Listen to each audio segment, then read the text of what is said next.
Chapter 9. William. Several days went by as routine settled back into place after the concert.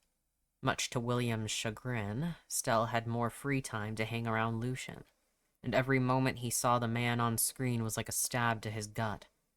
Thankfully, Lucien was still accepting William's gifts, and it seemed Stelle hadn't brought it up again. William was content whenever Lucien was on his own or busy with whatever activities he had on his schedule. One of Lucien's days off came, and William decided to venture out during the day for one specific purpose. It was something he had thought about for years. He was finally going to do it. The comment from Lucien about the gifts, and by extension William, being sweet, had given him courage. So he slipped out of the building in the afternoon and called a taxi to take him to his destination. He had made an appointment beforehand, and he was grateful he had done so, because when he exited the car, he saw the place was busy. William walked up to the front door and pulled it open, the chime of a bell signaling his entrance. He went to the front desk and followed the instructions he was given. His ID was scanned as he filled out a short form, and when he was done, he waited in a worn leather chair off to the side. He was glad for the moment to breathe, and looked around the large room to take it all in. He had never been in a tattoo shop before, and he found it overstimulating, with all the walls covered in art and the buzzing of tattoo machines echoing all around. It seemed many other people had the same idea as him that Saturday, and the crowded room made him squirm. Still, he had a goal, and he was not about to give up on it now. The artist he had made an appointment with came to greet him and held up a few stencils for him to choose from. William picked one, and the artist applied it to his inner left wrist, telling him that they needed to let it dry before they began. William sat back down and stared at the stencil upon his skin, excitement humming inside him. It was a simple design that was to be done only in black ink, and it fit his wrist perfectly. When he was escorted to the artist's station, he took a seat and propped up his arm, bracing himself for the inevitable pain. When the needle hit his skin, it was surprisingly tame, and he started to understand how people could become addicted to the activity. Having his whole body covered in art related to Lucien was tempting, but for now he settled for the one he was already getting. It ended in under an hour, and then the artist wiped the excess ink off, stuck a wrap over the fresh tattoo, and instructed him to keep it on for a few days. William barely listened as he was handed an aftercare sheet, his focus completely on the new tattoo.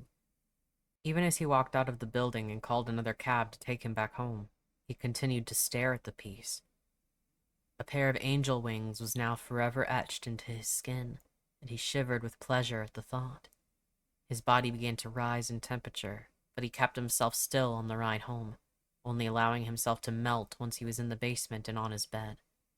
He looked at the tattoo and kissed it over the wrap.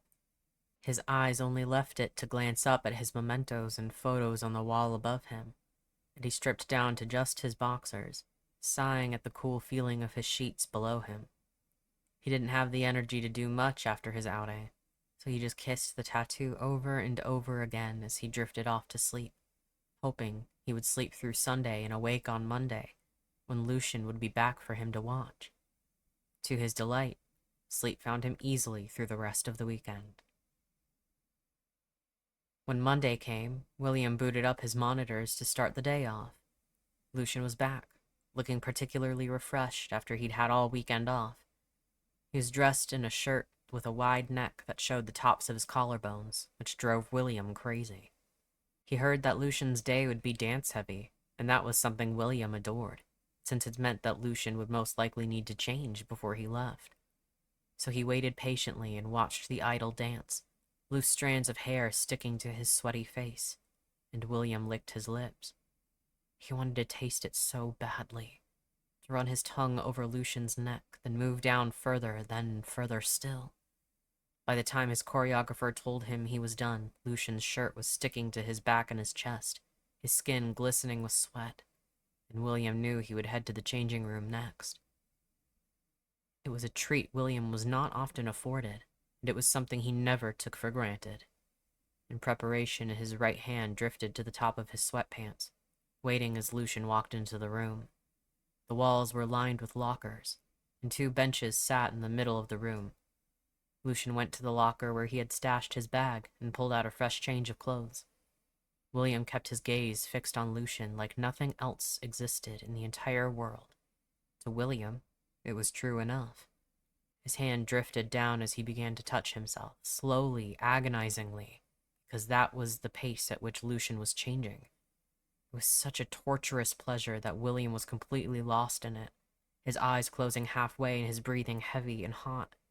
He didn't fully register that Lucien was stripping at such an unhurried pace that it could be considered odd. William only watched as Lucien pulled off his shirt, raising it above his head and tossing it onto one of the benches. His back was to the camera, but William didn't mind as he watched Lucien's lithe muscles flex, his pale skin as lovely as a pearl and just as smooth. When he bent down to take off his pants, William almost climaxed then and there, the sight of Lucien's boxer briefs hugging his thighs and ass too delectable to ignore.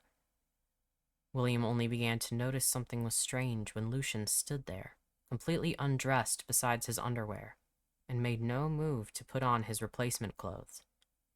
William's hand slowed just a bit, his haze of desire fading. What was Lucien doing? Just as he was about to stop completely, Lucien finally moved again, slipping on his exercise pants first. William picked up his pace again as the singer took the shirt in his hand, painstakingly slipping it over his head. Before he pulled it down all the way, he did something that stopped William completely.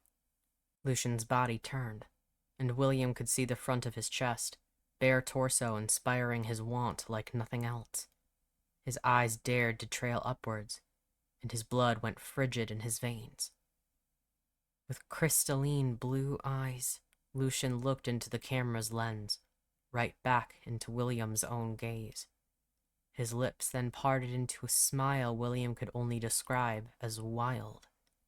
It was the look of a predator, one that had snared its prey by the neck, and William's face went pale as he realized it all in a split second. He had been caught.